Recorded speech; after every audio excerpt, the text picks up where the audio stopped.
ও খোলামোড়া এলাকায় কতিপয় চিন্তিত সন্ত্রাসী অস্ত্রধারীগণ অপরাধমূলক কর্মকাণ্ড সংগঠনের উদ্দেশ্যে অবস্থান করছে।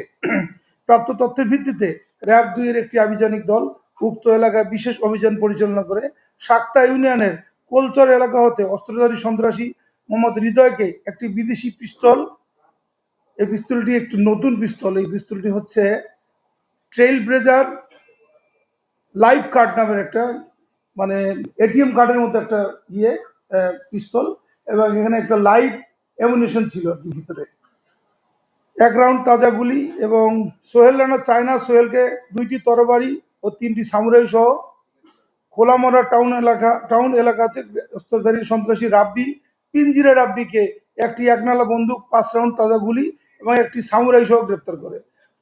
র্যাব 2 এর আভিযানিক দলটি আসামি পিঞ্জিরা রাব্বির দেওয়ার তথ্য মতে মোহাম্মদপুর এলাকার আলোচিত অ্যালেক্স ইমন হত্যা মামলার 7 নম্বর আসামি জহিরুল ইসলাম ওরফে রিপেল ওরফে বিপুলকে একটি বিদেশি পিস্তল সহ গ্রেপ্তার করে।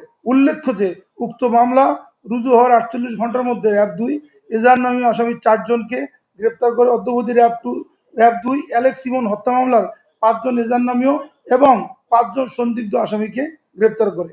জব্দকৃত আলামত ও গ্রেপ্তারকৃত আসামিদের বিরুদ্ধে পরবর্তী আইনানুগ ব্যবস্থা প্রক্রিয়াধীন রয়েছে। তাদের পিসিপিআর আমরা আমাদের প্রেস রিলিজে রিফ্লেক্ট করব। ধন্যবাদ আপনাদের সবাইকে।